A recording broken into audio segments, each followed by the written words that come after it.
موضوع الدرس في اسلام الجن سورة الجن تفسیر ابن کثیر. الحمد للہ رب العالمین والصلاة والسلام على اشرف الانبیاء وسید المرسلین سیدنا محمد وعلى آلہ واصحابہ اجمعین. اللهم صل على سيدنا محمد وعلى آل سيدنا محمد كما صليت على إبراهيم وعلى آل إبراهيم في العالمين إنك حميد مجيد. أعوذ بالله من الشيطان الرجيم. بسم الله الرحمن الرحيم.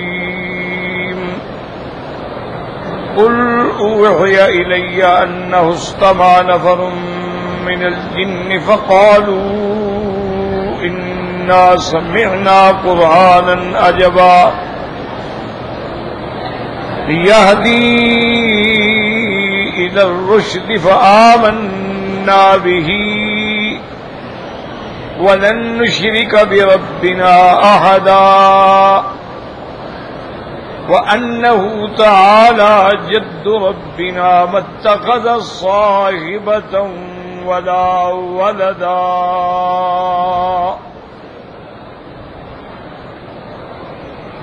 وأنه كان يقول سفيهنا على الله شططا وأنا ظننا أن لن تقول الإنس والجن على الله كذبا وأنه كان رجال من الإنس يعوذون برجال من الجن فزادوهم رهقا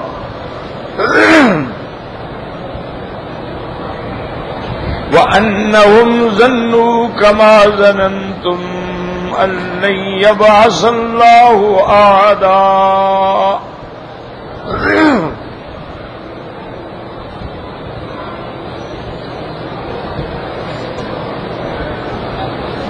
سورۃ الجن کے بارے میں نے کل بھی عرض کیا تھا کہ یہ مکی صورتوں میں ہے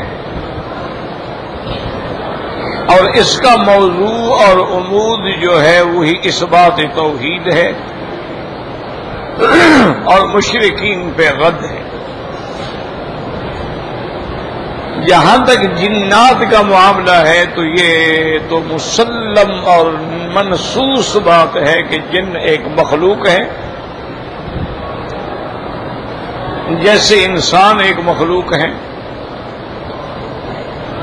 اور اللہ نے جنوں کو آگ سے پیدا فرمایا ہے. اور اسی طرح یہ بھی مسلم بات ہے قرآن سے ثابت ہے کہ جنات میں مسلمان بھی ہیں کافر بھی.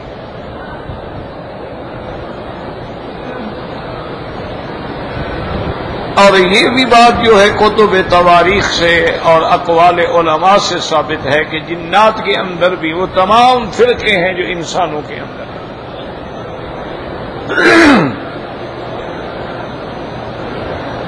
اب مسئلہ یہ ہے کہ یہ سورت مبارک کے جو واقعہ ہے یہ واقعہ کہاں پیش آیا.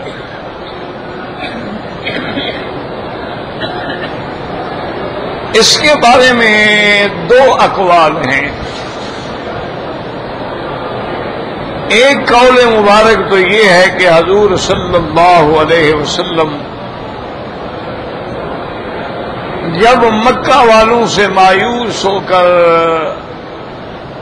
طائف تشریف لے گئے کہ وہاں کے بڑے سرداروں سے بات کریں گے، عبدیہ لیل ہے، بنو ثقیف ہیں، شاید ان میں سے کوئی ایمان لے آئے، لیکن ان میں بھی کوئی ایمان نہ لایا، بلکہ انہوں نے انتہائی گستاخانہ رویہ اختیار کیا اور حضور صلی اللہ علیہ وسلم کو طائف سے بھی نکلنا پڑا اس عالم میں کہ ان کے جو آوارہ لڑکے تھے انہوں نے پتھر برسائے اور حضور کے جوتے مبارک بھی خون سے بھر گئے. حضور صلی اللہ علیہ وسلم تو مفسرین کرام رحمت اللہ علیہ فرماتے ہیں کہ ذات نخلا ایک مقام ہے مکے اور طائف کے درمیان میں، اس کا نام ہے ذات نخلا۔ اسی جگہ حضور صلی اللہ علیہ وسلم صبح کی نماز پڑھ رہے تھے کہ آپ پر جنات کا گزر ہوا، اور یہ جنات جو ہیں یہ نصیبین کے تھے اور ایک جماعت تھی، اور ان کے پھرنے کی وجہ یہ تھی کہ جب حضور صلی اللہ علیہ وسلم کی بعثت ہوئی تو اب جو شیطانوں کے آسمانوں پر مراکز تھے وہ بھی ختم ہو گئے، اور ان کا آسمانوں کے قریب جا کے فرشتوں کی باتیں سننا جو تھا وہ بھی بند ہو گیا۔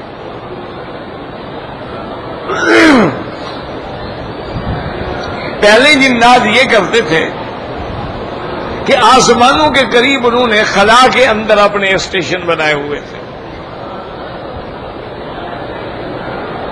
اور جب ملائکہ کو اللہ کا حکم ہوتا اور ملائکہ پھر آپس میں اس اللہ کے حکم پر بات کرتے تو یہ کو سن لیتے، اور وہاں سے واپس آ کر وہ جو بڑے بڑے ان کے کاہن ہوتے تھے، جادوگر، نجومی، کاہن، رہبان، احبار، ان کے کانوں میں بات ڈالتے تھے، اور وہ لوگوں کو آگے ایک بات کے ساتھ 100 جھوٹی باتیں ملا کے سناتے تھے۔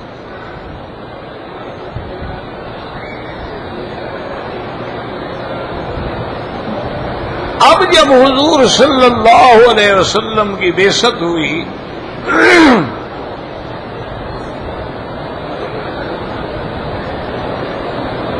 تو اب جب وہ آسمانوں کے قریب جانے لگے تو پہرا شدید کر دیا گیا۔ قرآن میں ہے کہ وجدناها ملئت حرسا شدیدا وشہبا، کہ اب تو اللہ نے سخت وہاں سیکیورٹی لگا دی ہے، اور پھر شہب یعنی جیسے تاروں سے انگارہ نکلتا ہے اور وہ ہمارا تعاقب کرتا ہے یا جلا دیتا ہے یا پاگل کر دیتا ہے۔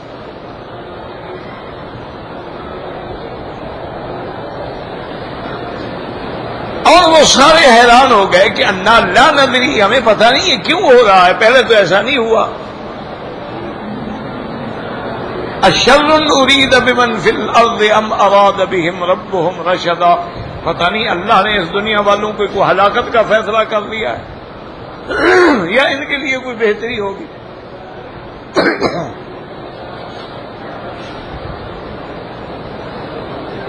تو جنوں نے جب اپنے سردار جو تھا ان کا ابلیس ان کو بتلایا کہ جی اب تو ہم نہیں جا سکتے، اب تو ہم خبریں نہیں لا سکتے،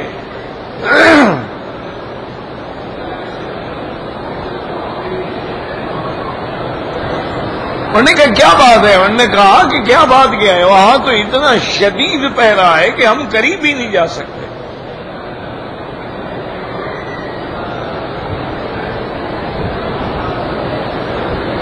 اس کو قرآن پاک نے دوسرے مقام پہ بھی بیان فرمایا ہے کہ انا زینا السماء الدنیا بمصابیح وجعلناها رجوما للشیاطین، کہ ہم نے آسمان دنیا کو زینت بخشی ہے تاروں سے، اور ان کو ہم نے شیطانوں کے مارنے کے لیے بھی رجم بنایا ہے۔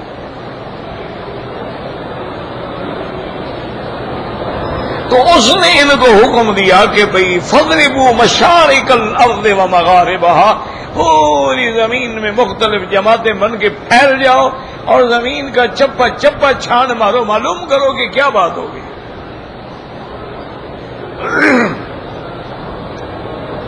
تو یہ جماعت بھی انہوں میں سے تھی جو ڈھونڈتے ہوئے پھر رہے تھے کہ کیا واقعہ ہو۔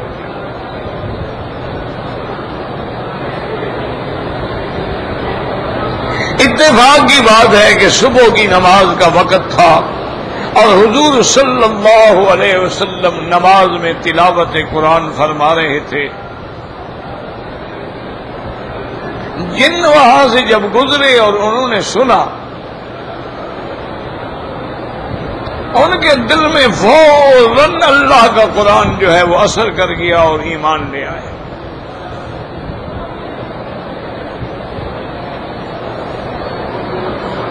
تو یہ ذات نخلا کا واقعہ ہے۔ اور بعض مفسرین فرماتے ہیں کہ سو کے اکاز کا واقعہ ہے۔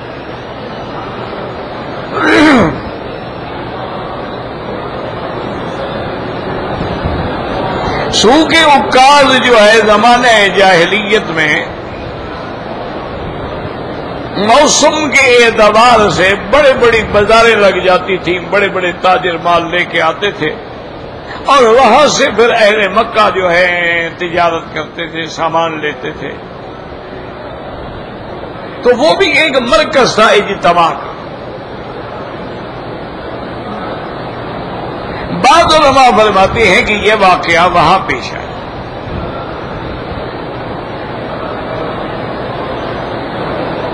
اب یاد رکھیں کہ بعض علماء تو یہ فرماتے ہیں کہ جب انہوں نے قرآن سنا اور حضور صلی اللہ علیہ وسلم کے پاس حاضر ہوئے اور اسلام لے آئے، لیکن یہ بات جو ہے مجروح ہے، یعنی ضعیف بات ہے۔ اصل بات یہ ہے کہ اگر وہ ملتے تو پھر قرآن یہ تو نہیں کہتا قل اوحی الیہ کہ آپ کہہ دیجئے کہ اللہ نے مجھے وحی بھیجی ہے کہ ایسے جن آئے تھے۔ اگر ملتے تو وہ شاہدہ ہو جاتا۔ یہ تو اللہ نے خبر دی، یعنی حضور کو تو پتہ ہی نہیں چلا کہ جن آئے تھے یا نہیں آئے تھے۔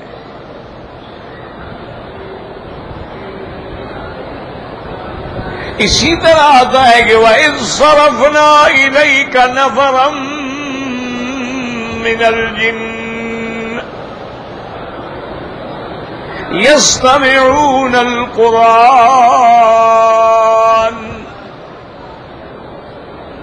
فَلَمَّا حَضَرُوهُ قَالُوا أَنصِتُوا فَلَمَّا قُضِيَ وَلَّوْا إِلَىٰ قَوْمِهِمْ مُنذِرِينَ۔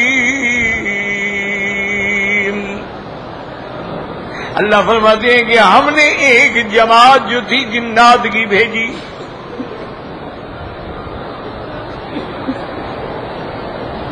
اور یاد رکھیں کہ ہر چیز میں حکمت ہے۔ اس موقع پر جنات کا آنا جو تھا یہ بھی حضور کی تسلی تھی کہ میرے مدنی آپ قریش کے اور طائف کے لوگوں کے انکار پہ غمگین نہ ہوں، اگر یہ اسلام نہیں لے آئیں گے ہم تو جنات کو بھی مسلمان کر دیں گے۔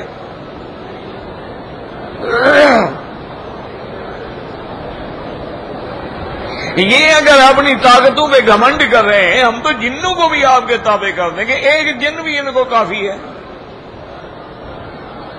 اس لیے آپ غم نہ کریں۔ یہ ہوتا آیا ہے کہ سب انبیاء کی تکذیب ہوئی ہے، انبیاء کو لوگوں نے جھٹلایا ہے، تکلیفیں پہنچائی ہیں، انہیں دیوانہ کہا ہے، انہیں مارا ہے، انہیں قتل کیا ہے۔ یہ ایک نظام ہے، سنت اللہ ہے، آپ غم نہ کریں، کوئی نئی بات نہیں ہے، یہ ہوتا آیا ہے اور ہوتا جائے گا۔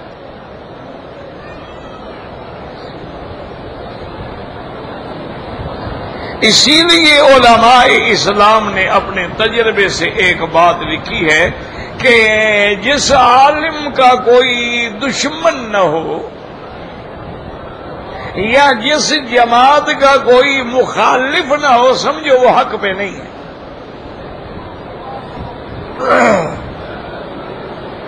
اگر 100 آدمی عزت کرتا ہے 200 گالیاں بھی دیتا ہوگا، اور جس آدمی یا جماعت کی مخالفت ہی نہ ہو اس کا معنی ہے کہ وہ حق والے نہیں ہیں۔ اگر حق والے ہوتے تو مخالفت لازمی بات تھی۔ جب انبیاء کی مخالفت ہوئی ہے تو پھر ان کا کیا مقام ہے کہ مخالفت نہ ہو؟ جب انبیاء کو صحابی کہا گیا تو ان کو بھی وہابی کہا جائے گا۔ جب انبیاء علیہم الصلاۃ والسلام کو مسجد الحرام سے نکالا گیا ان کو بھی مسجدوں سے نکالا جائے گا۔ جب انبیاء علیہم الصلاۃ والسلام پہ پتھر برسائے گئے تو ان پہ بھی پتھر برسیں گے، یہ کوئی بات ہے؟ جب انبیاء علیہم الصلوۃ والسلام کو قید ہونا پڑا، ان کو بھی قیدیں کاٹنی پڑیں گی. تو یہ تو علامت ہے کہ جو حق والا ہوگا، لازمی بات ہے کہ حق بڑا کڑوا ہوگا. ہر آدمی ہضم نہیں کر سکتا، اور خاص طور پہ جس کو صفرا ہو جائے، معدہ خراب ہو جائے، اس کو میٹھا بھی اچھا نہیں لگتا.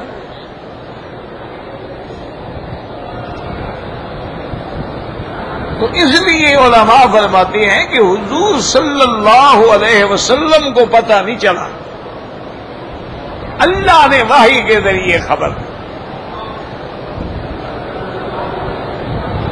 اس آیت مبارک میں ہے کہ جب جن آئے، انہوں نے کہا بھائی چپ کرو چپ کرو، سنو تو صحیح نا آپ کیا پڑھ رہے ہیں.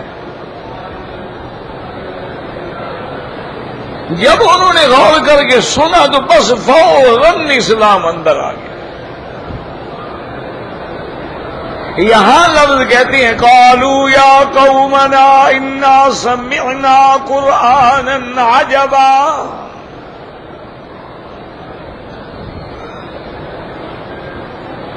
اپنی قوم کو جا کے خطاب کیا کہ اے ہماری قوم، ہم نے ایسا قرآن سنا ہے، وہ تو عجیب اللہ کا کلام ہے، فصاحت میں، بلاغت میں،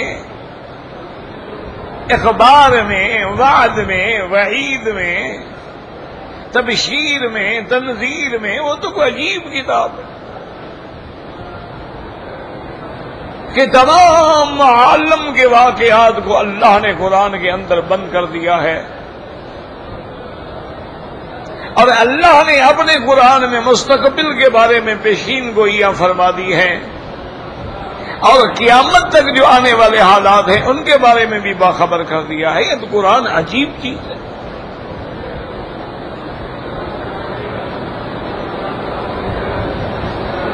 اور یہ حقیقت بھی ہے، یاد رکھیں کہ قرآن پاک جو ہے یہ اللہ کا کلام ہے، اور یہ ایسا کامل مکمل ضابطہ حیات ہے، اور یہ ضابطہ انسانیت ہے کہ اگر آج انسان اللہ کے قرآن کو پکڑ لیں تو ساری دنیا سے فساد ختم ہو جائے.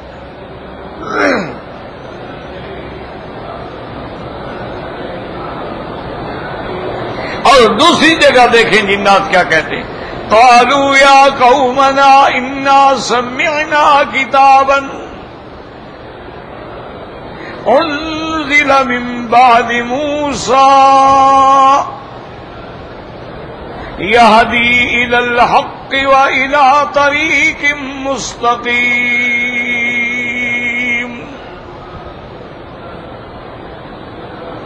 انہوں نے جا کے اپنی قوم سے کہا کہ اے ہماری قوم، ہم نے ایسی کتاب سنی ہے، چونکہ قرآن کو کتاب بھی کہا گیا، قرآن بھی کہا گیا.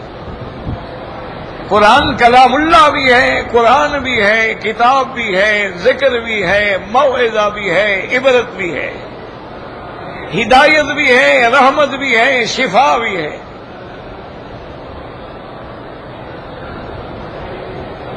اس لیے اللہ تبارک و تعالیٰ کسی جگہ تو کتاب کا نام لیتے ہیں کہ ذالک الکتاب، اور کہیں اللہ فرماتے ہیں ان ھذا القرآن یہدی للتی ہی اقوم.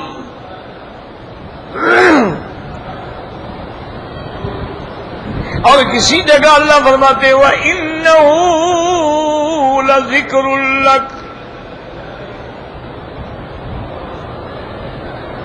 اور انہوں نے کہا کہ ہم نے ایک ایسی کتاب سنی ہے کہ جو موسیٰ علیہ السلام کے بعد سنی ہے. اب علماء نے فرمایا کہ دیکھو جنات بھی کتنے سمجھدار تھے، انہوں نے کتاب موسیٰ کا حوالہ تو دیا ہے علیہ السلام، کتاب عیسیٰ علیہ السلام کا حوالہ نہیں دیا. انہوں نے یہ نہیں کہا کہ ہم نے کتاب سنی ایسی جیسے عیسیٰ علیہ السلام سے سنی تھی. میں کہا نہیں، کتاباً من بعد موسیٰ،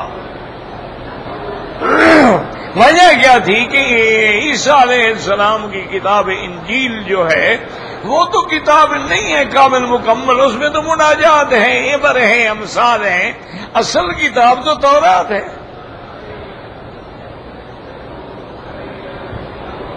تورات ایک عظیم کتاب ہے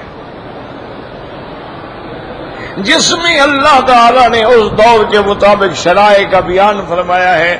شرائع ہیں، اوامر ہیں، نواہی ہیں، وعید ہیں، وعد ہیں، قصص ہیں، عبر ہیں، بڑی جامع کتاب۔ اور افسوس بھی ہے اور اس میں اللہ کی حکمت بھی ہے کہ نہ آج دنیا میں تورات ہے نہ انجیل ہے۔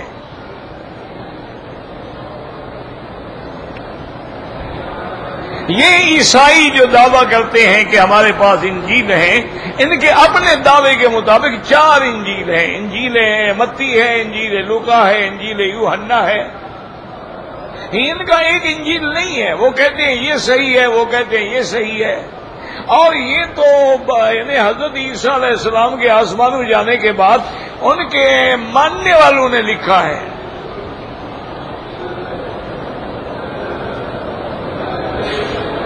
جہاں تک کتاب تورات ہے تو اللہ نے خود قرآن میں بتلا دیا ہے کہ یہودی علماء جو تھے اللہ کی کتاب تورات کو بدل دیتے۔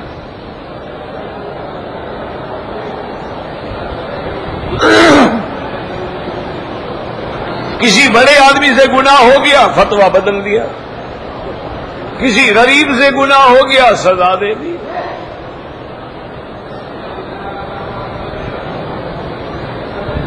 یہ یہود کی پرانی عادت تھی۔ آج کل بھی ہمارا بھی یہی حال ہے، دعا کریں بس اللہ ہمارے حال پہ بھی رحمت کرے۔ آج بھی دنیا میں بہت کم علماء رہ گئے ہیں جو حق کہتے ہیں، ورنہ تو یہ عالم ہے کہ جیسا ماحول ہے ویسی بات کہہ دیں گے۔ کسی غریب آدمی کی عورت بغیر پردے کے جا رہی ہو تو مولوی کا بلڈ پریشر جو ہے 200 پر شوٹ کر جاتا ہے، اور کسی بڑے آدمی کی بیوی بے پردہ ہو تو مجھ سے ساتھ بیٹھ کے ماشاءاللہ ڈشز وصول کر کے کھانے کھا رہے ہوتے ہیں۔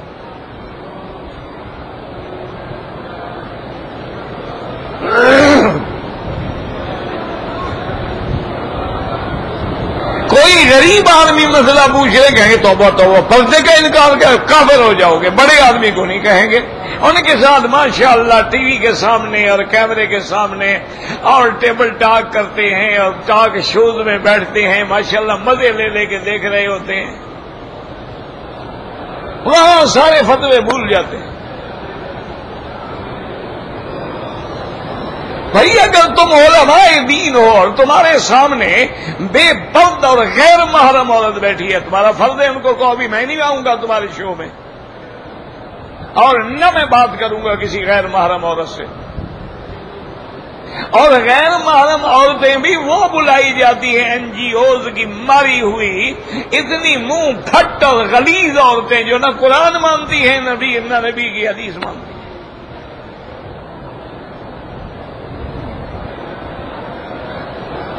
بھائی علماء کو اپنے علم کی لاج رکھنی چاہیے۔ ایک بہت بڑے اللہ کے ولی گزرے ہیں، اللہ ان کی قبروں پہ کروڑوں رحمتیں فرمائے۔ ان کی عادت مبارک تھی کہ اگر دعا کے لیے کوئی عورت آتی تھی تو وہ کہتے تھے کہ عورت کو میرے حجرے میں نہ بھیجا کرو، باہر بیٹھی رہے، مجھے بتا دو میں دعا کر دوں گا۔ اگر مجبور بھی کر دیتے تو حضرت حجرے میں پہلے اپنے 2-4 شاگرد بٹھاتے، پھر حکم دیتے کہ پردے کے ساتھ آئے، نظر نیچے کرے اور بیٹھ کے بات کرے، اور اس کی بات سن لیتے تھے۔ تو اسی طرح ایک شاگرد نے آگے کہا حضرت ایک 80 سال کی بڑھیا بیٹھی ہوئی ہے، حضرت میں بڑھیا ہے یا کوئی ہے، پردہ کرے گی اور میرے کمرے میں 2 آدمی ہوں۔ چلی گئی وہ، انہوں نے کہا حضرت 80 سال بڑھیا وہ بیچاری لکڑی میں یوں چل کے آ رہی ہے۔ ہم نے فرمایا کیا پتہ ہے شیطان کسی وقت انسان کو خراب کر دے، اس میں بڑھیا کا یا جوان کا کیا تعلق ہے؟ گناہ بڑھیا سے بھی ہو سکتا ہے۔ اور اللہ نے جو ہمیں نظریں جھکانے کا حکم دیا ہے، کیا دیا ہے کہ اگر گوری چٹی اور جوان ہو تو نظریں جھکاؤ، بوڑھی ہو دیکھتے رہو۔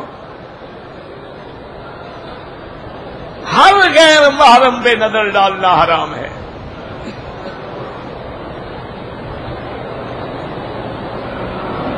تو اب بھی ہمارا حال جو ہے نا، یاد رکھیں، یہی ہمارے اپنے خود نے پرانے دور کی بات ہے، نواب آف بہاولپور سر صادق محمد خان عباسی، اللہ اس کی قبر پہ رحمت فرمائے، آخر میں ویسے بھی بڑے علماء کے قدر کرنے والے تھے، اور آخری زندگی میں تو ماشاءاللہ نواب صاحب نے ہر چیز چھوڑ دی تھی، دین، نماز، روزہ، داڑھی۔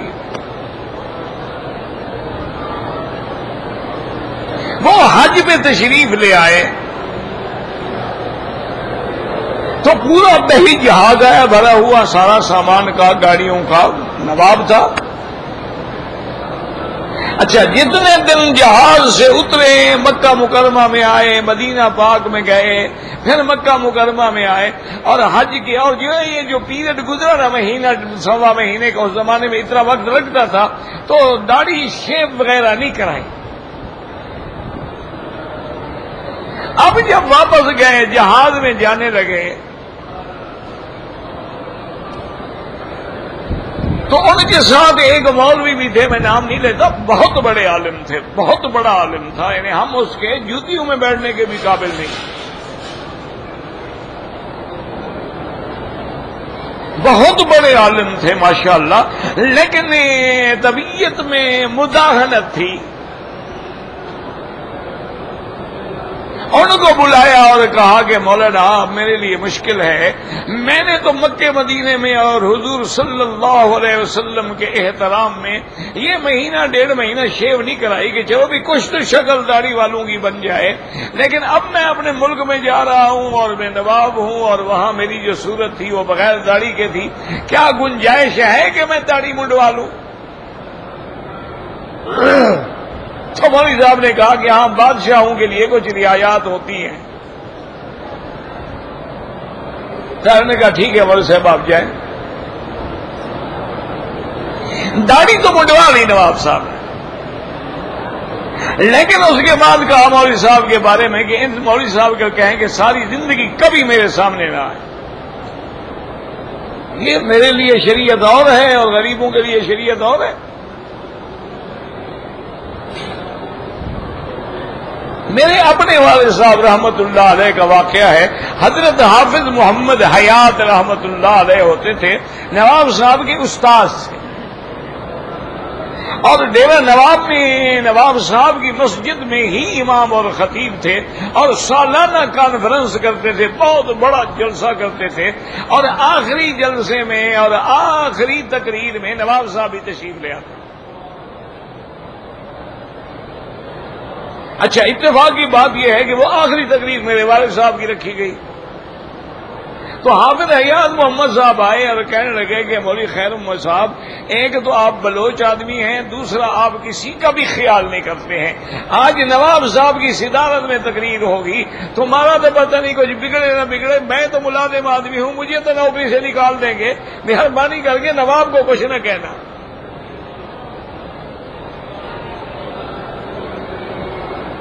صاحب چپ کر گئے، ساتھی تھے وہ، بولنا حیات صاحب بڑے عالم تھے۔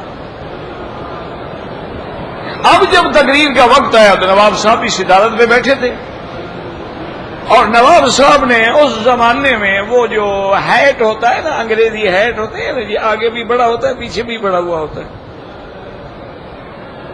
یہ اصل میں دھوپ کے لیے استعمال کیا جاتا ہے کہ بھی آگے دھوپ اثر نہ کرے اور پیچھے گردن پہ بھی دھوپ اثر نہ کرے، سن سٹروک نہ ہو جائے۔ اور نواب صاحب نے وہ ہیٹ پہنا ہوا تھا، یہ عجیب چیز، حضرت تھانوی رحمت اللہ علیہ کے بھائی تھے اور وہ انجینئر تھے۔ حضرت تھانوی رحمت اللہ علیہ ٹانگے پر تشریف لے جا رہے تھے اسٹیشن کی طرف، اور بھائی اسٹیشن سے آ رہے تھے گھر کی طرف، دونوں نے دیکھا ٹانگے روکے اترے، اور وہ انجینئر تھے، سر پہ ہیٹ پہنا ہوا تھا، ان نے جلدی سے ہیٹ اتارا اور حضرت تھانوی نے گلے لگا، بھائی تھے، اور اس کے بعد حضرت تھانوی نے مسکراتے ہوئے فرمایا کہ بھائی صاحب، انگریز کی ٹوپی میں اور برائی ہو نہ ہو، دو دلوں کو ملنے نہیں دیتی۔ ہیٹ پہنا ہوا مل سکتے ہو، منہ میں نہیں لگے گا، ہیٹ اتارنا پڑا نا، ورنہ تو منہ میں لگے گا نا۔ فرمایا اور برائی ہو نہ ہو، لیکن یہ دو دلوں کو کبھی ملنے نہیں دیتی۔ خیر، والد صاحب نے تقریر شروع کی۔ خطبہ پڑھنے کے بعد والد صاحب نے تقریر ہی یہیں سے شروع کی کہ ساری زندگی عام لوگوں کو تقریر کرنے کا موقع ملتا ہے، آج میری زندگی کا پہلا موقع ہے کہ مجھے نواب بہاولپور کو بات کہنے کا موقع ملتا ہے۔ سب سے پہلے تو میں حیران ہوں کہ ہمارا نواب ہے، مسلمان ہے، عباسی خاندان سے تعلق رکھتا ہے، اتنا بے حیا ہے کہ قرآن کی مجلس میں انگریزی ٹوپی پہن کے بیٹھا ہوا ہے۔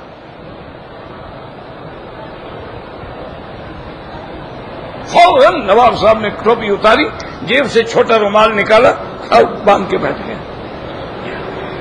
اور اس کے بعد والد صاحب شروع نے کہا اس کا کھانا حرام ہے، اس کے دعوت پہ آنا حرام ہے، اس کے گھر میں جوان لڑکیاں ہیں، جوان بہنیں ہیں، کسی کی نکاح نہیں کرتا تاکہ جائیداد تقسیم نہ ہو جائے، ایسے لوگوں کا وظیفہ لینا اور اس سے تنخواہ لے کے مسجدوں میں پڑھانا وہ تو حرام ہے۔ اس کے خزانے کے اندر سگریٹ کا ٹیکس بھی جمع ہوتا ہے، اور چکلے میں طوائفیں جو زنا کرتی ہیں ان کو جو لائسنس ملتا ہے وہ آمدنی بھی جمع ہوتی ہے۔ اگر ایک مٹکے میں ایک قطرہ پیشاب کا ڈال دیا جائے دودھ میں تو دودھ حلال رہے گا یا حرام ہو جائے گا؟ وہ خزانہ کیسے حلال ہے کہ مولوی تنخواہیں لے کے کھا رہے ہیں؟ اور جم شروع ہوئے جناب 2 گھنٹے تک، اور اس کے بعد پھر جب قرآن پڑھتے تھے اللہ نے آواز دی تھی ماشاءاللہ، اس زمانے میں جب سپیکر نہیں تھے تو 2 میل تک آواز جاتی تھی والد صاحب کی۔ صبح کی نماز کے بعد جب ٹھلمزے میں وہ درس دیتے تھے تو انڈا کی بستی 2 میل پہ ہے، وہاں سے لوگ کہتے ہیں کہ آواز آتی۔ اللہ عالم بزرگی بھی ہو سکتی ہے۔ تو بہرحال جب تقریر ختم ہوئی، نماز ہو گئی، تو مولانا حیات صاحب تو چھپ گئے، وہ تو ڈر کے مارے چھپ گئے بیچارے۔ نماز بھی والد صاحب رحمت اللہ علیہ نے پڑھائی تو سردار محمد امین خان لودھی، اللہ اس کی قبر پہ رحمتیں کرے، وہ اس زمانے میں کمشنر تھے بہاولپور پولیس کے۔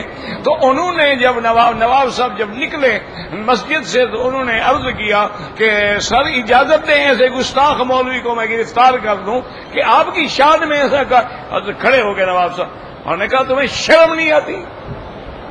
آج تک تو مولانا حیات صاحب میراثیوں کو بلاتے تھے جو میرا قصیدے پڑھتے تھے، ایک تو عالم آیا جس نے مجھے حق کہا ہے، اس کو گرفتار کرنا چاہتے ہو؟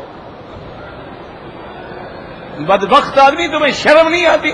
ایسے علماء کو اگر ہاتھ لگایا گیا میری ریاست برباد ہو جائے گی۔ اس نے حق کا کلمہ کہا ہے، ہمیں سننا چاہیے۔ اور محمد حیات صاحب کو بلایا، کہا مولوی صاحب آپ ڈر کے کیوں چھپ گئے؟ آپ نے احسان کیا ہے اور مجھے خوشی ہے کہ میری ریاست میں ایسے علماء ہیں۔ اب مولانا سے کہو کہ رات میرے گھر میں آئے، میں تمام بیٹیوں کو، بہنوں کو اور خواتین کو جمع کروں گا، ان کو بھی تقریر کریں۔ والد صاحب نے کہا میں تقریر کروں گا، ایک شرط ہے کہ نہ نواب صاحب کے گھر پانی پیوں گا، نہ کھانا کھاؤں گا، اور نہ نواب صاحب کوئی ہدیہ دیں گے تو وہ قبول بھی نہیں کروں گا۔ اگر میری شرطیں قبول ہیں میں تقریر کروں گا، کیوں نہیں کروں گا؟ والد صاحب نے تقریر کی۔ دوسرے دن نواب صاحب نے ایک دن میں اپنے خاندان کے 37 نکاح کیے۔ وہ بھی تو لوگ تھے نا، پھر حق سنتے تھے۔ تو آج کل تو ہمارا یہی حال ہے نا جی کہ آپ دیکھ لیں ماشاءاللہ ٹی وی پہ کیسے مولوی بیٹھے ہوئے ہیں، کیسے مفتی بیٹھے، سامنے نعوذ باللہ غیر محرم عورتیں اور ایسی بدبخت عورتیں جو اسلام کی دشمن، دین کی دشمن، محمد مدنی کی شریعت کی دشمن۔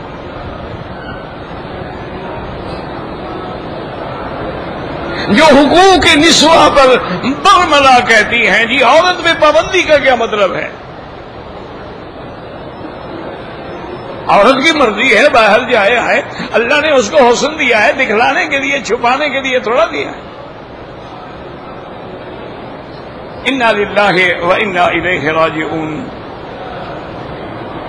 تو بہرحال تورات بھی ختم ہو گئی، انجیل بھی ختم ہو گیا، اور اس میں حکمت بھی تھی کہ یاد رکھو، مسئلہ سمجھ لو کہ وہ کتاب اللہ تو تھی لیکن کلام اللہ نہیں تھا۔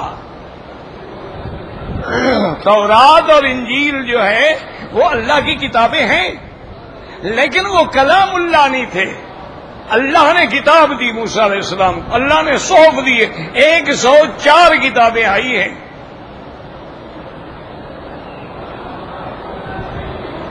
وہ کتابیں ملی ہیں۔ یہ شان قرآن کی ہے کہ یہ کتاب اللہ بھی ہے اور کلام اللہ بھی ہے۔ اللہ نے خود پڑھا جبریل پہ، اور جبریل نے پڑھا محمد الرسول اللہ پہ۔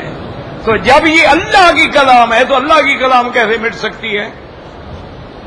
اللہ کی ذات بھی باقی، اس کی صفات بھی باقی، اس کا قرآن بھی باقی، وہ بھی قیامت تک رہے گا۔ تو اس لیے ساری کتابیں تو ختم ہو گئی، لیکن اس لیے جنوں نے بھی یہی کہا انا سمعنا کتابا انزل من بعد موسیٰ۔ اور یہی بات برکت ابن نوفل نے کی تھی جب حضور پہ وحی اتری، بی بی خدیجہ لے کے حضور کو گئی۔ برکت ابن نوفل نے جب حال احوال سن لیا، اس نے کہا ابشری خدیجہ، انہوں نے کہا بی بی خدیجہ تجھے مبارک ہو، تیرا شوہر جو ہے وہ اللہ کا نبی ہے۔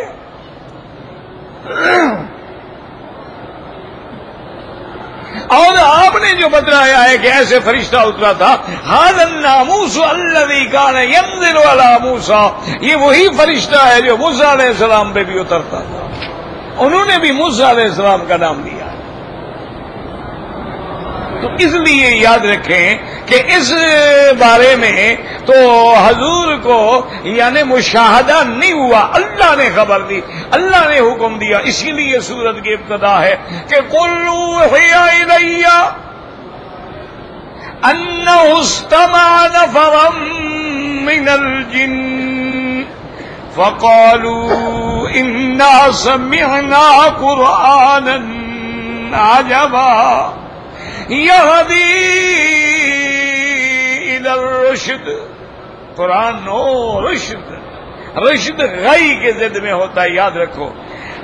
ضلالت جو لفظ ضلالت ہدایت کے مقابلے پہ ہوتا ہے، اور لفظ رشد جو ہے وہ غی کے مقابلے پہ ہوتا ہے۔ تو آپ قرآن کی سورت آیت الکرسی میں بھی آتا ہے،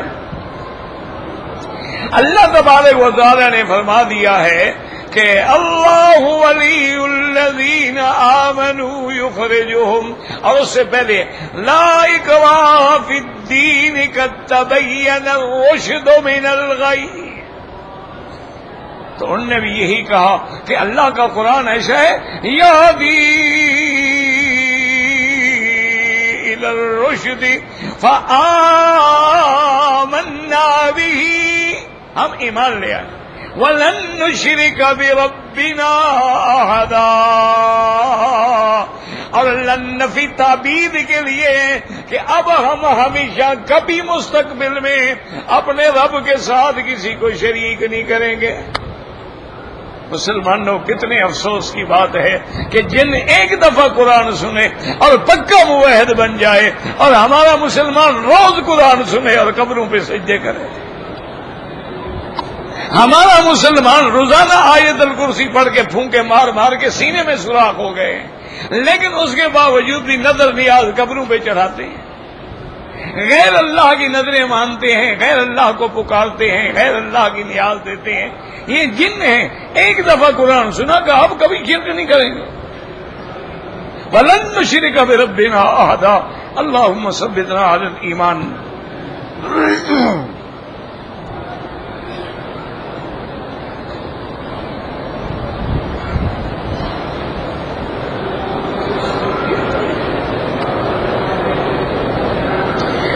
گزارش یہ ہے کہ امام بخاری رحمت اللہ علیہ کے بارے میں یہ ادب ہے، یہ بدعت نہیں، بات سمجھو۔ ادب یہ ہے کہ ہم قرآن پاک کو اونچے مقام پہ رکھیں، ادب یہ ہے کہ ہم قرآن پاک کو بغیر وضو ہاتھ نہ لگائیں، ادب یہ ہے کہ ہم قرآن پاک کو جنابت میں، حیض میں، نفاس میں ہاتھ نہ لگائیں۔ یہ آداب ہوتے ہیں، اس کو ادب کہا جاتا ہے۔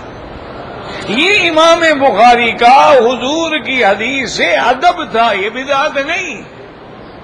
یعنی سرکار دو عالم کے حدیث مبارک لکھنے کے لیے آپ غسل فرماتے تھے اور 2 رکعت نماز پڑھتے تھے اور پھر ایک حدیث لکھتے تھے۔ یہ کیا بدعت ہے بھائی؟ تم بھی روزانہ 2 رکعتیں پڑھ کے حدیث لکھا کرو، کس نے منع کیا ہے؟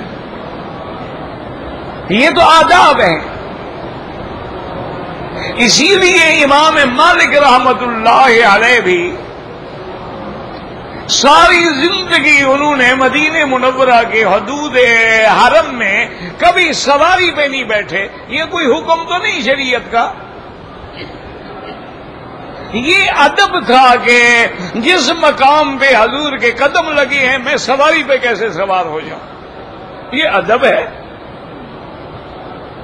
اور اسی طرح امام مالک رحمت اللہ علیہ کی یہ عادت مبارک تھی کہ اگر کوئی فقہی مسئلہ پوچھتا کھڑے کھڑے جواب دے دیتے، اگر کوئی حدیث پوچھتا تو کہتے بیٹھ جاؤ۔ وہ بیٹھتا، گھر جاتے، کپڑے پہنتے، پگڑی سر پہ رکھتے، عطر لگاتے، آ کے اونچی مسند پہ بیٹھتے، پھر کہتے بھی اب حدیث رسول اللہ سنو۔ یہ ادب تھا، یہ مقام ادب ہوتا ہے۔ جیسے کہ صحیح حدیث میں آتا ہے کہ ایک جب غار میں آدمی پھنس گئے تو ایک نے کہا کہ یا اللہ آپ جانتے ہیں میرے والدین بوڑھے ہیں، میں ان کو روزانہ دودھ پلاتا ہوں، رات کو دیر ہو گئی، میں آیا والدین سو گئے، میں دودھ کا پیالہ لے کے کھڑا رہا، ساری رات گزر گئی، جب اٹھے تو پلایا۔ تو یہ شریعت کا حکم تو نہیں تھا، یہ ادب ہے۔ ہاں کوئی اپنے والدین کا بے حیا اور بے ادب ہو تو اس کو مسئلہ کون سمجھائے؟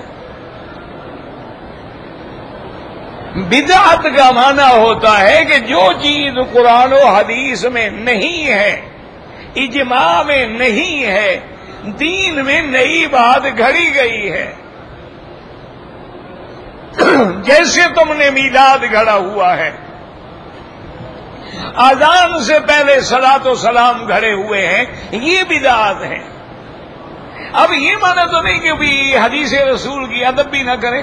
ہمارے اپنے اساتذہ میں ہم نے دیکھا ہے کہ حدیث رسول پر یعنی بخاری شریف ہے، مسلم شریف ہے، سنن ہے، مراسیل ہیں، ان کے اوپر کوئی اور کتاب نہیں رکھتے تھے، کہتے حدیث رسول کی بے ادبی ہے۔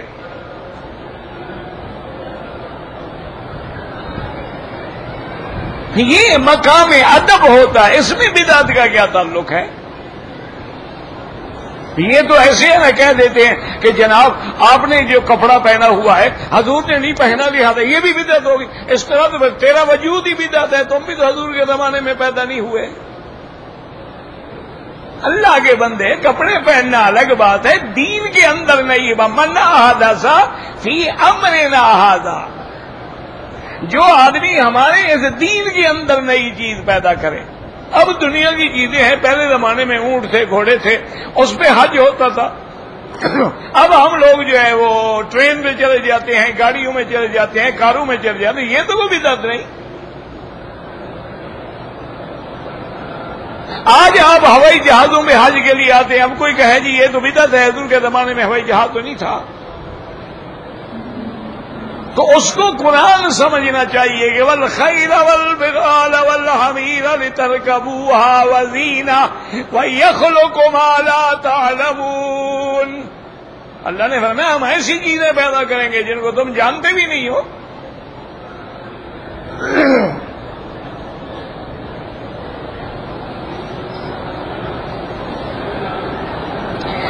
کہتے جی کہ امام ابو حنیفہ رحمت اللہ علیہ کے نزدیک طواف کی 2 رکعتیں جو ہیں اذان مغرب کے بعد نہیں، وہ فرماتے ہیں نماز مغرب کے بعد پڑھے۔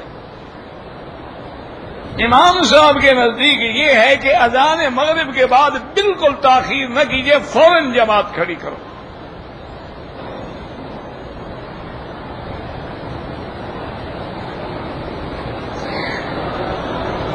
اگر کسی نے اذان مغرب کے بعد 2 رکعت پڑھ لی کوئی حرج نہیں، کوئی کفر اسلام کی جنگ نہیں۔ وہ ہے نا لا صلاۃ بعد العصر حتی تغرب الشمس، تو وہ اس سے بھی نہیں لیتے، بھی سورج تو ڈوب گیا ہے نا، لہذا ہم نے پڑھ لی۔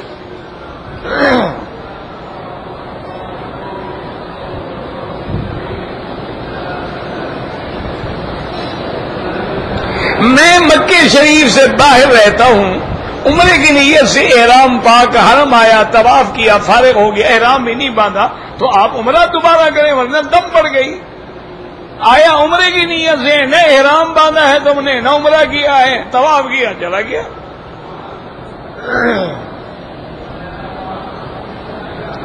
بھئی جراب جو ہے امام احمد ابن حنبل رحمت اللہ علیہ کے نزدیک ان جرابوں پر بھی مسح کرنا جائز ہے۔ امام ابو حنیفہ فرماتے ہیں کہ خفین پہ مسح ہوتا ہے، جو چمڑے کے موزے بنے ہوئے ہیں، یا جراب ہے منعل ہے، اس کے نیچے بڑا موٹی تا ہے جس سے بندہ چل سکتا ہے، اور اس سے پانی اندر بھی سرایت نہیں کرتا، اس سے عمل کریں۔ تو اگر دیکھا جائے تو ٹھنڈے دل سے سوچ لیں کہ حضور کے زمانے میں جن جرابوں پہ مسح ہوتا تھا وہ کیسی تھی، جیسی تھی ان پہ اب بھی کرو۔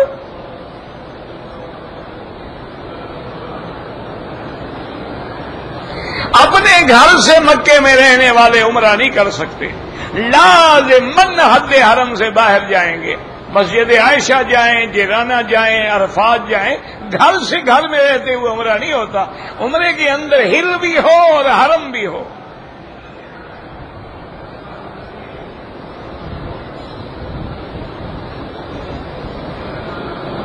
میرے والدین فوت ہو گئے، انہوں نے حج نہیں کیا، اب میں ان کا حج بدل کرنا چاہتا ہوں۔ پہلے والدہ کا یا حق زیادہ والدہ کا ہے، حضور پاک نے والدہ کے حق کو مقدم کیا ہے والد پر۔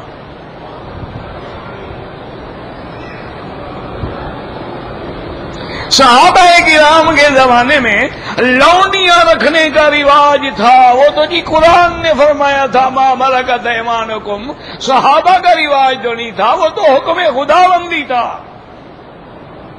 زبان سوال کے بعد کیا کرو۔ بی بی صفیہ جو میرے مدنی پاک کی بیوی ہے، وہ بھی تو لونڈی تھی۔ عقل کرو، کس پہ اعتراض کر رہے ہو؟ صحابہ پہ اعتراض کر رہے ہو، محمد مدنی پہ اعتراض کر رہے ہو؟ اللہ نے اجازت دی تھی کہ جو جنگ میں مال آئے گا مال غنیمت ہے، اور جو عورتیں ہوں گی وہ مل کر یمین ہیں، انہی مجاہدین کو تقسیم ہوں گی۔ ان میں بی بی صفیہ آئی تھی خیبر کی جنگ کے بعد۔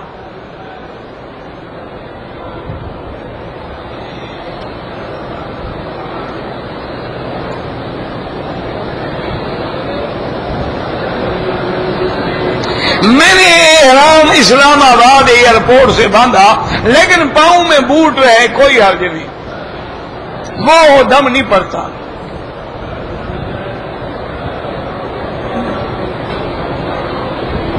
بہرحال ہاتھ کھلے کر کے دعا مانگے، اگر جوڑ لیتے کوئی بات نہیں۔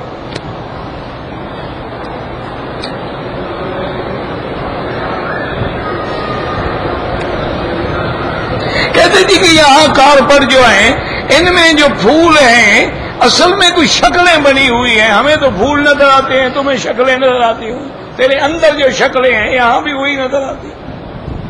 احسن علاج یہ ہے کہ اوپر کپڑا ڈال لو، السلام علیکم، نہ شکلیں نظر آئے نہ پھول نظر آئے۔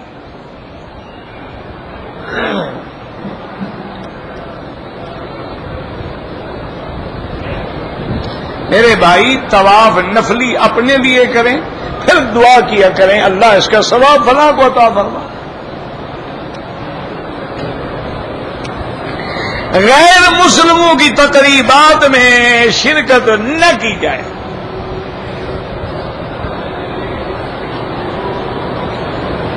بیوی کے ہوتے ہوئے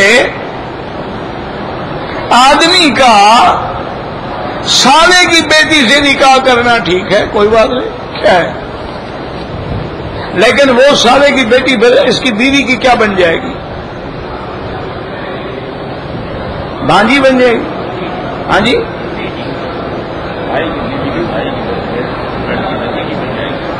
اچھا، بہرحال نکاح تو ہو سکتا ہے۔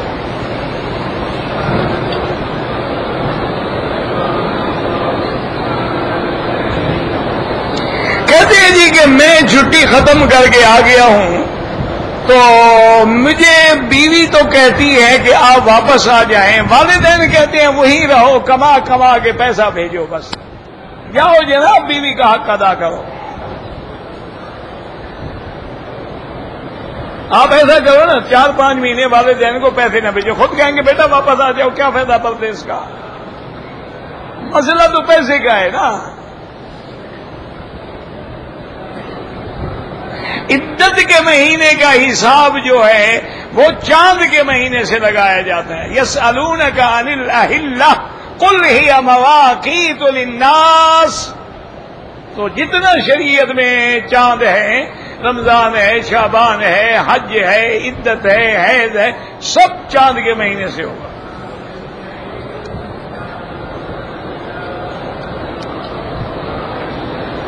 بہرحال اگر امام بدعتی ہے اس کے پیچھے نماز نہ پڑھیں، اپنی جماعت کریں۔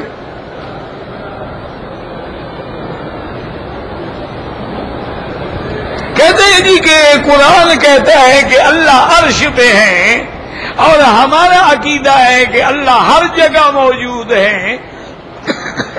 یہ دونوں باتیں ٹھیک ہیں، کوئی غلط نہیں۔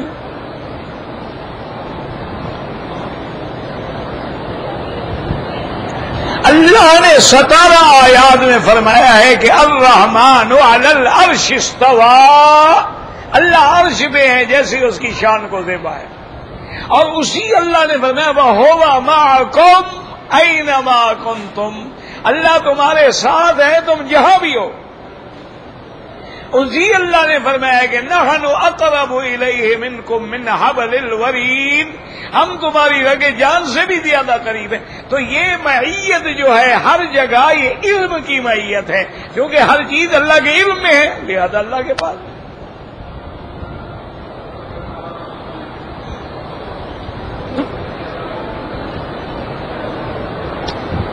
میں انڈیا سے آ رہا ہوں رمضان المبارک میں، تو میں احرام آپ انڈیا ایئرپورٹ سے باندھ کے آئے۔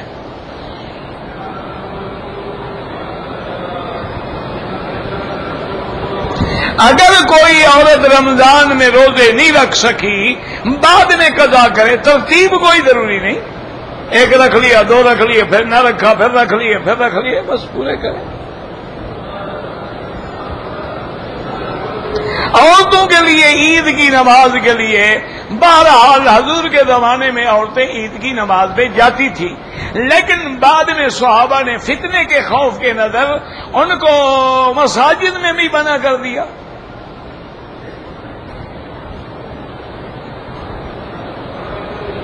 کہتے جی کہ حدیث مبارک میں ہے کہ جس نے رمضان المبارک میں عمرہ کیا ہے اس کو ایسا ثواب ملے گا جیسے اس نے میرے ساتھ حج کیا ہو۔ بالکل صحیح حدیث ہے۔ اور رمضان سے مراد یہ ہے دن ہو رات ہو رمضان ہو، رات بھی رمضان ہے اور دن بھی رمضان ہے، لیکن اگر آپ روزے سے عمرہ کریں گے ثواب اور بڑھ جائے گا، کیونکہ جتنی تکلیف ہوگی اتنی ثواب زیادہ ہوگا۔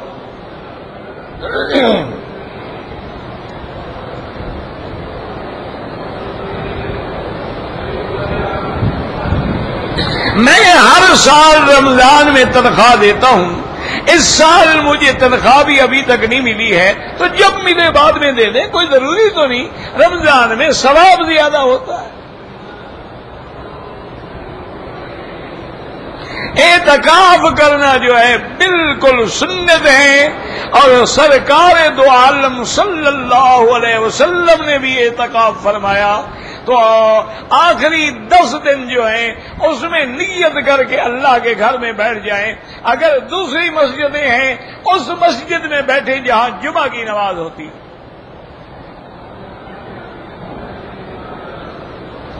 ایک طواف پوری امت کے لیے نہیں ہوتا، دعا پوری امت کے لیے ہوتی ہے۔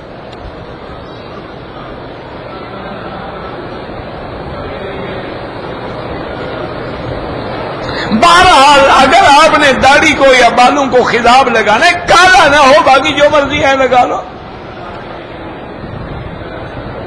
اگر امام کی داڑھی چھوٹی ہے کہ مجھ سے اس کے پیچھے نماز نہ پڑھے، پوری داڑھی والے کے پیچھے پڑھے۔ مونچھوں کے بارے میں اس طرح نہ پھروائیں لیکن چھوٹی ہو، کیونکہ کٹوانے کا حکم دیا حضور نے۔ اوف اللحا وقص الشوارب، داڑھی بڑھاؤ اور مونچھیں کٹاؤ۔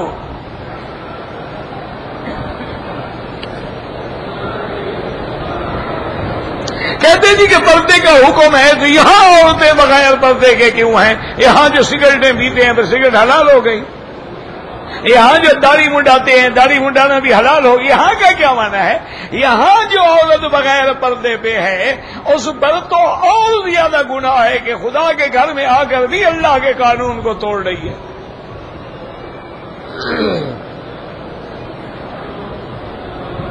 اگر احرام کی حالت میں کسی نے چادر ناف کے نیچے باندھی ہے اور ناف تک کچھ حصہ ظاہر ہے، نہ نماز ہوگی، نہ طواف ہوگا، نہ عمرہ ہوگا، کیونکہ وہ تو ننگا ہے۔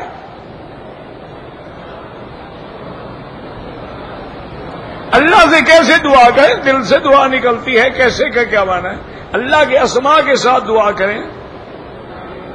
ہم یہاں نمازیں بھی پڑھتے ہیں، طواف بھی کرتے ہیں، لیکن دل میں وسوسے آتے ہیں تو اچھی بات ہے، آپ کے اندر ایمان ہے تو ڈاکو ڈاکہ مار رہا ہے نا۔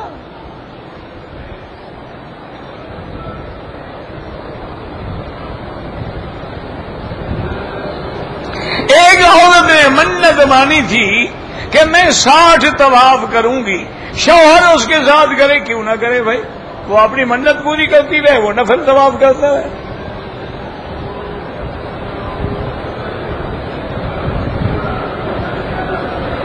میرے والد صاحب بہت بیمار ہیں، انہوں نے وصیت فرمائی ہے کہ میرے مرنے کے بعد کل شریف ضرور کرنے ہیں، جو وصیت شریعت کے خلاف ہو اس پہ کبھی عمل نہیں کیا جاتا۔ بابا یہ کل شریف، جمعرات شریف، چالیسواں شریف، یہ شریعت کا مسئلہ نہیں ہے، مولوی کے پیٹ کا مسئلہ ہے۔ کیونکہ تم بھی تو مولوی صاحبان کو کبھی تم نے دعوت کی ہے، مجالے دعوت کرو۔ جب کوئی مر جاتا ہے تو ماشاءاللہ مولوی صاحب کی تو چاندی ہو جاتی ہے۔ ہمارے علاقے میں کچھ پرانی بات ہے، میں چھوٹا تھا، ایک میراسن عورت ہوتی تھی، بوڑھی عورت ہوتی تھی، تو کبھی کبھی میں گزرتا تو میرے سر پہ ہاتھ پھیرتی، دعا کرتی، اور وہ مجھے کہتی کہ مکی صاحب آپ کو پتہ ہے کہ مولوی اور میراثی میں کیا فرق ہے؟ میں چھوٹا تھا، مجھے کیا پتا؟ میں کہتا مجھے کیا پتا دادی، مجھے کیا پتا ہے؟ وہ کہتا ہے مولوی دعا، وہ کہنے لگی مولوی دعا کرتا ہے بندہ مر جائے، میراثی کہتا ہے شادی ہو۔